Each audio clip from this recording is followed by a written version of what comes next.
Hey guys, how's it going? Coderman here. In today's video, I'm going to show the plug that I had put in so that I can actually charge this at home and provide some data points on how long it takes to charge.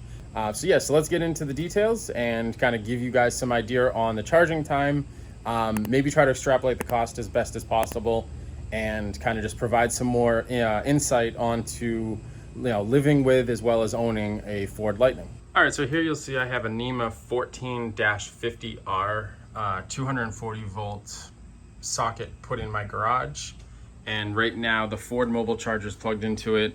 However, I will be actually swapping this out for an Electrify America or possibly a charge point, as the forums say that this should not be used daily, and honestly I agree. You actually can see that it disconnects right there, so you can put the 120, and it's just it's not the fastest either. So but this will be the first time, now that this is all set up, to go ahead and plug the truck in. So here's the part that goes into the truck.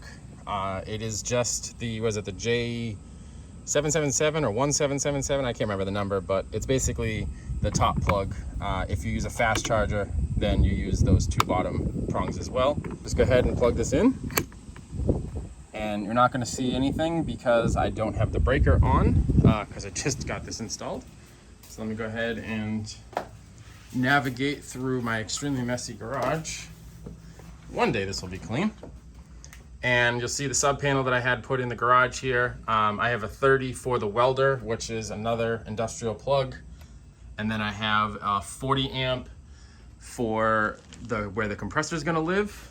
And then the 50 is for the charger. So let's go ahead and flip that on. Nothing goes crazy, doesn't pop back.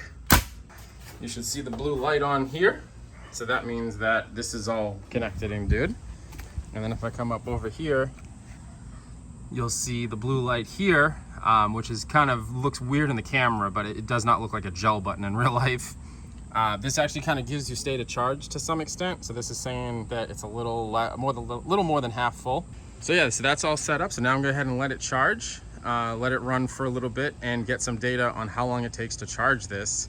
My guess from half charge is probably going to be 12 to 14 hours. Many unbearable hours later. All right, so now I'm back in the house, and I'm going to go over some of the data points as well as some more of the specifics on my charging costs and kind of an idea of what my experience is as far as costs with electricity. So here you'll see the app from Ford shows that it'll be estimated charge completion at 9:37. And if I go ahead and click the details link, I would get an additional bit of information, which you'll see here. And this shows that it's going to try to charge to 100%.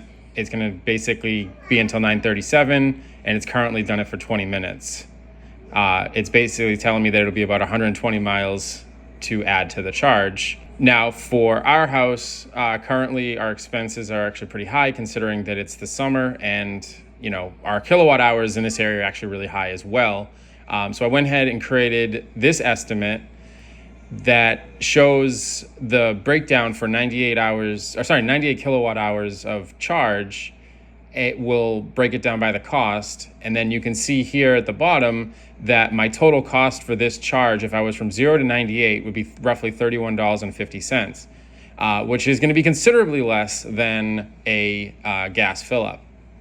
And then here is the charge completion. So it took about 10 hours. I added 64%, and I ended at 95%. Only reason for this was because I have to close my garage door. I have to change the charger that I'm using in order to have it outside mounted so that I can actually close my garage door.